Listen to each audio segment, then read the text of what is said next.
கிறிஸ்துவுக்குள் பிரியமான உறவுகளை, சொந்தங்களை, உங்கள் அனைவரையும் இந்த நாளிலே இந்த ஜெப நேரத்திலே சந்திப்பதிலே மிக மகிழ்ச்சி அடைகிறேன். குறிப்பாக இந்த நேரத்திலே ஆண்டவருடைய வார்த்தையை தியானிக்க போகிறோம். ஆண்டவருடைய வார்த்தையை தியானிப்பதற்கு முன்பதாக ஒரு நிமிடம் நாம் தலைகளை தாழ்த்தி ஆண்டவருடைய சமூகத்தை நோக்கி பார்ப்போம். கிருபை நிறைந்த நல்ல ஆண்டவரே, இந்த நாளில் ஆண்டவரே தோற்கும் நாங்கள் ஒரு குடும்பத்தின் பிள்ளைகளாய் உடைய சமூகத்தில் வந்து ஆண்டவரே எங்களை சீர்படுத்திக் கொள்ள, உடைய வார்த்தைகளின்படியாக எங்களுடைய வாழ்வை வடிவமைத்துக் கொள்ள ஆண்டவரே நீர் கொடுத்த நல்ல வாய்ப்புக்காக உங்களுக்கு நன்றி செலுத்துகிறோம். இப்பொழுது ஆண்டவரே இந்த ஜெபத்தில் இணைந்திருக்கிற ஒவ்வொரு பிள்ளைகளையும் நீர் கண்ணோக்கி பார்க்கும்படியாக ஜெபிக்கிறோம். ஆண்டவரே, இந்த பிள்ளைகள் இருக்கின்ற சூழ்நிலைகள் உங்களுக்கு நன்றாக தெரியும். சூழ்நிலைகளை மாற்றக்கூடிய ஆற்றல் இடத்தில் இருக்கிறது என்பதை நாங்கள் மனப்பூர்வமாய் நம்பி ஆண்டவரே உடைய சமூகத்தில் எங்களுடைய விண்ணப்பங்களையும் ஆண்டவரே கொடுக்கிறோம். எல்லா காரியங்களும் உடைய சமூகத்தை தாழ்த்துக்கொண்டோம். இந்த நேரம் முழுவதுமாய் இந்த கருத்தை விட்டுக் கொடுக்கிறோம். நீர் பொறுப்படுத்திக் கொள்ளும். நம்முடைய நாமம் மட்டும் மகிமைப்படட்டும். இயேசு கிறிஸ்துவின் நாமத்தில் வேண்டும் அன்பினால் பிதாவே, ஆமென். பிரியமானவரே, இந்த நாளிலும் ஆண்டவருடைய வார்த்தையை நாம் சற்று நேரம் தியானிக்க போகிறோம். அதற்கு ஆதாரமாக சங்கீதங்களின் புஸ்தகம் 46ஆம் சங்கீதம் 10வது வசனத்தின் முதல் பகுதியை நான் தெரிந்தெடுத்திருக்கிறேன். சங்கீதம் 46 10வது வசனத்துடைய முதல் பகுதி விதமாய் சொல்லுகிறது, நீங்கள் அமர்ந்திருந்து நானே கடவுள் என்று அறிந்து கொள்ளுங்கள் என்று சொல்லி அங்கே வசனம் சொல்லுகிறது. நீங்கள் அமர்ந்திருந்து நானே கடவுள் என்று அறிந்து கொள்ளுங்கள். இந்த வசனத்தை பொது மொழிபெயர்ப்பில் நாம் பார்த்தோம் என்று சொன்னால், அமைதி கொண்டு நானே கடவுள் என உணர்ந்து கொள்ளுங்கள். அமைதி கொண்டு நானே கடவுள் என உணர்ந்து கொள்ளுங்கள். ஆங்கிலத்தில் be still and know that I am God என்று சொல்லி நமக்கு கொடுக்கப்பட்டிருக்கிறது. அன்புக்குரியவர்களே, இன்றைக்கு நாம் ஆண்டவரை அறிந்து கொள்ள அழைக்கப்படுகிறோம். எப்படி அறிந்து கொள்ள முடியும்? அமைதியான சூழ்நிலையிலே நம்முடைய வாழ்க்கையை முழுவதுமாய் ஆண்டவருடைய கருத்தை ஒப்பு கொடுத்து நாம் அவரை அறிந்து கொள்ள அழைக்கப்படுகிறோம். இன்றைக்கு நாம் வாழ்ந்து கொண்டிருக்கிற இந்த சூழ்நிலைகளை நாம் எப்படி ஆண்டவரை அறிந்து கொள்ள முடியும்? நம்மை சுற்றி இருக்கிற காரியங்களை நாம் பார்க்கின்ற பொழுது எங்கு பார்த்தாலும் மக்கள் பாதுகாப்பற்ற சூழ்நிலையிலே வாழ்ந்து கொண்டிருக்கிறார்கள். மரண ஓலங்கள் கேட்கிறது. சொந்த பந்தங்களை இழந்து வாழுகின்ற மக்கள். இது மாத்திரமல்ல, நம்முடைய வாழ்வை பாதுகாக்கக்கூடிய ஒரு மிகப்பெரிய போராட்டத்துக்குள்ளாக மக்கள் வாழ்ந்து கொண்டிருக்கிறார்கள். இந்த நிலையில நாம் எப்படி ஆண்டவரை அறிந்து கொள்ள முடியும்? இந்த சூழ்நிலையில நாம் ஆண்டவரை அறிந்து கொள்ள அழைக்கப்படுகிறோம். பிரியமானவர்களே, இங்கே சங்கீதக்காரர் இந்த வசனத்தின் வழியாக, இந்த சங்கீதத்தின் வழியாக ஆண்டவர் நம்மை பாதுகாக்கிறார், அவர் நமக்கு அமைதி கொடுக்கிறார் என்பதை குறித்து ஒரு சில காரியங்களை அவர் கற்றுக் கொடுக்கிறார். குறிப்பாக இங்கே நீங்கள் அமர்ந்திருந்து அல்லது அமைதி கொண்டு அல்லது be still என்று சொல்லுகின்ற வேளையில இதற்கு என்ன அர்த்தம் என்று சொன்னால், take your hands off and let God be God என்று சொல்லி சொல்லப்பட்டிருக்கிறது. நம்முடைய வாழ்வில ஆண்டவர் ஆண்டவராக அல்லது கடவுள் கடவுளாக செயல்பட அனுமதிப்பது என்று சொல்லி சொல்லப்பட்டிருக்கிறது.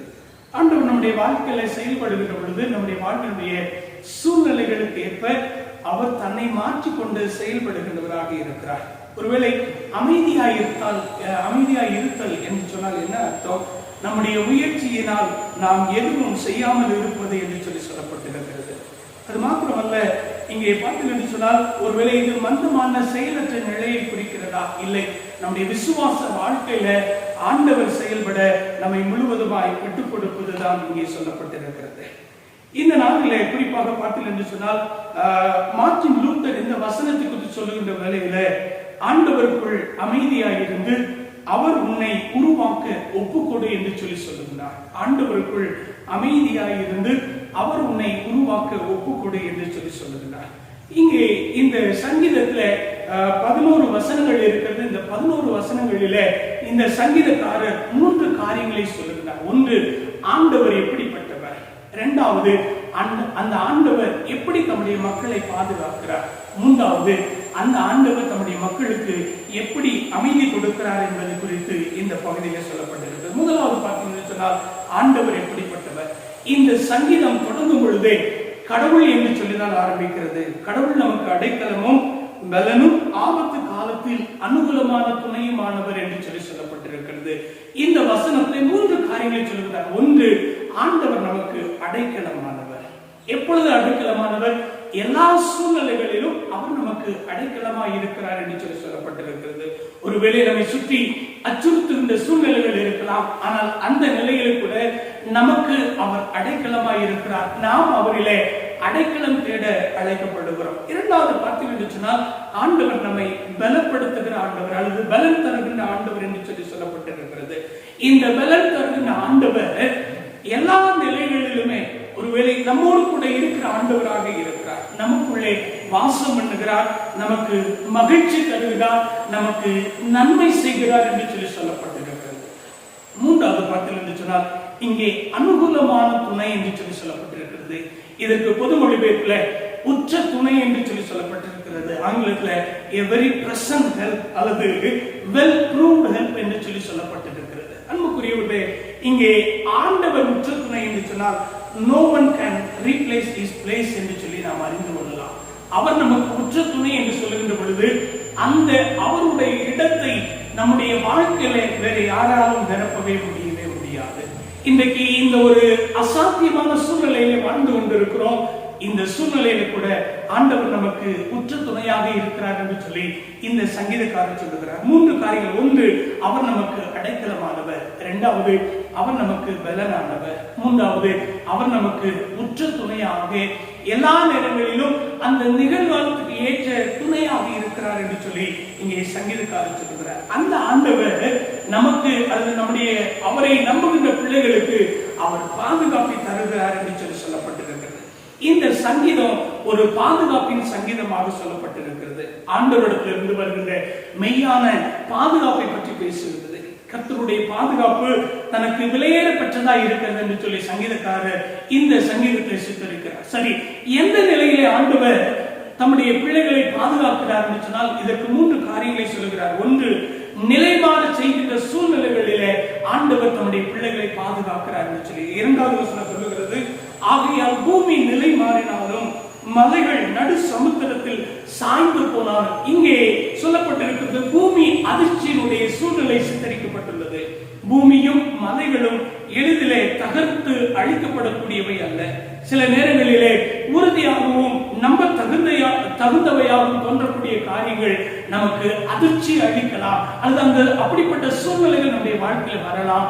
ஆனால் அந்த நேரத்தில் கூட ஆண்டவர் நம்மை பாதுகாக்கின்ற ஆண்டவராக இருக்கிறார் என்று சொல்லி இங்கே சங்கீதக்காரர் சொல்லுகிறார். சூழ்நிலைகள் மாறக்கூடிய சூழ்நிலைகளே ஆண்டவர் நமக்கு பாதுகாப்பு தருகின்ற ஆண்டவராக இருக்கிறார். இரண்டாவது பாட்டு என்று சொன்னால், நன்னறி இழக்கக்கூடிய சூழ்நிலைகளிலும் அவர் நமக்கு பாதுகாப்பு தருகிறார். மூன்றாவது வசனத்தை, அதன் ஜலங்கள் கொந்தளித்து பொங்கி அதன் பெருக்கினால் பர்வதங்கள் அதிர்ந்தாலும் நாம் பயப்படும் என்று சொல்லி சொல்லப்பட்டிருக்கிறது. கடலின் கொந்தளிப்பு இங்கே இந்த மூன்றாவது வசனத்தை படம் பிடித்து காட்டப்படுகிறது.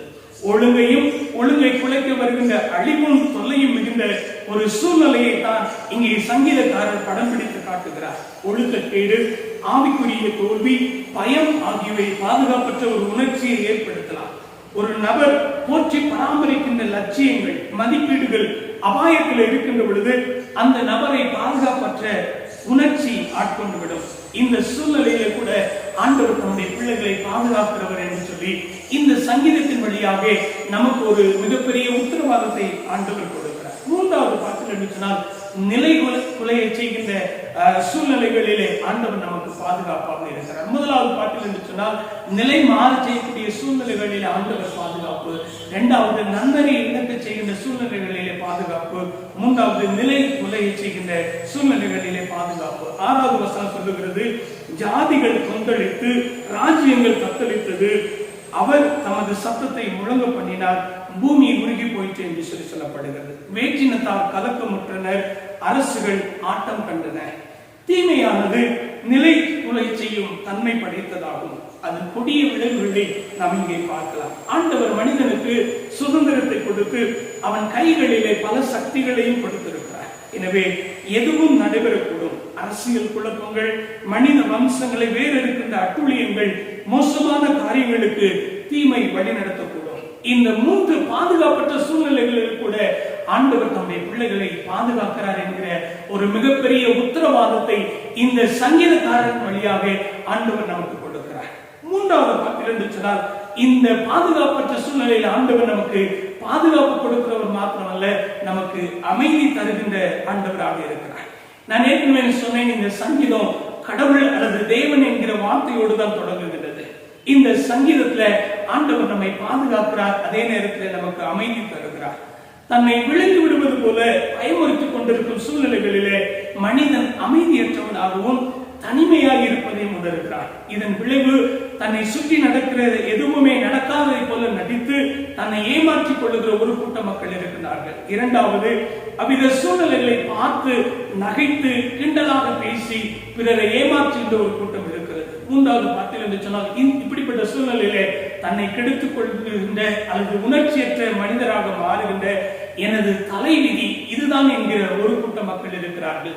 ஆனால் இந்த சூழ்நிலையிலே ஆண்டவரை நம்புகின்ற பிள்ளைகளுக்கு ஒரு வழி இருக்கிறது. எது என்று சொன்னால், அவர்கள் ஆண்டவருக்கு அடைக்கலம் தேடுவது, ஆண்டவரை பலனாய் தன்னுடைய வாழ்க்கையில கொள்ளுவது, ஆண்டவரை தன்னுடைய உற்ற துணையாய் மாற்றுவார்கள் என்று சொன்னால் ஆண்டவர் அவருடைய வாழ்க்கையில அமைதி கொடுக்கின்றவராக இருக்கிறார்.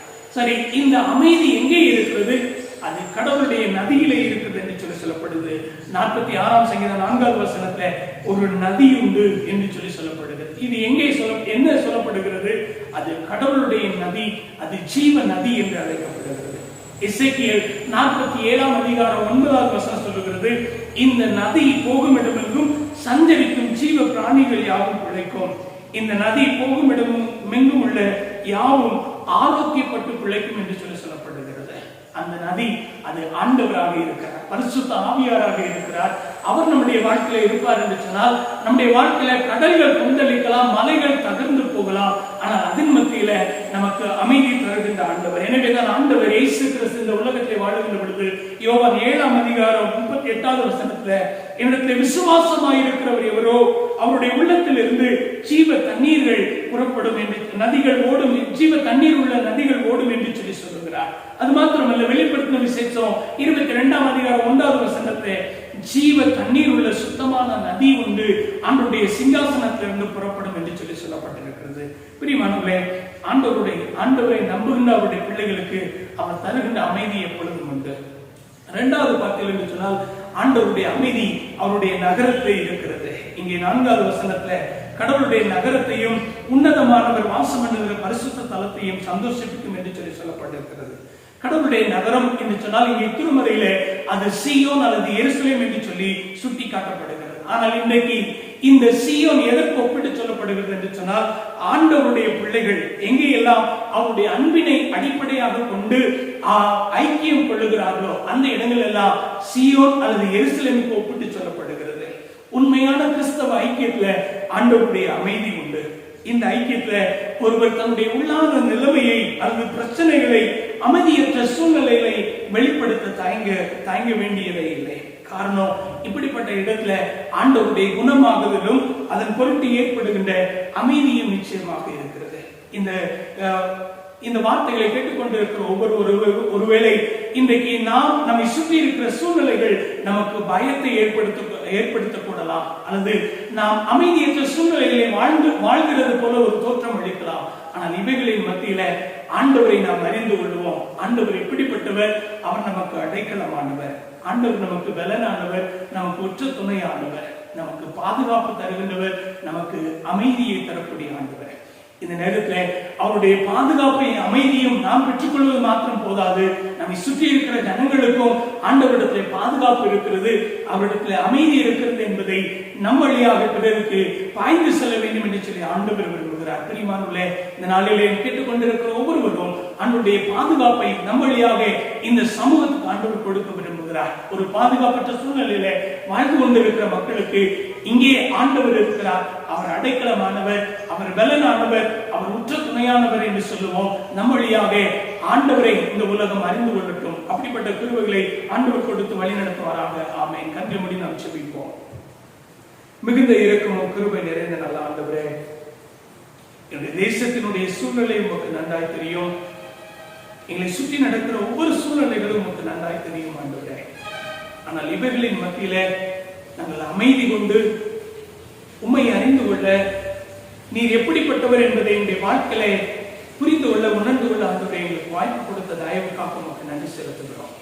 இந்த வாழ்க்கையில நீர் அடைக்கலமாய் இருக்கிறீர், இந்த வாழ்க்கையில நீர் பலனாய் இருக்கிறீர், இந்த வாழ்க்கையில நீர் ஆண்டவரே உற்ற துணையாய் இருக்கிறீர். எங்களுக்கு பாதுகாப்பு உம்மிடத்திலே இருக்கிறது. குறிப்பாக ஆண்டவரே எங்களுக்கு அமைதி உம்மிடத்திலே இருக்கிறது என்பதை உணர்ந்து கொள்ள கிருபை செய்யும்படியாக ஜெபிக்கிறோம் ஆண்டவரே. இந்த நேரத்தில் ஆண்டவரே உமக்கு நன்றி. இந்த ஆண்டவரே ஜெபத்தில் இணைந்திருக்கிற ஒவ்வொரு பிள்ளைகளையும் ஆண்டவர் நீர் கண்ணோக்கி பாரும்.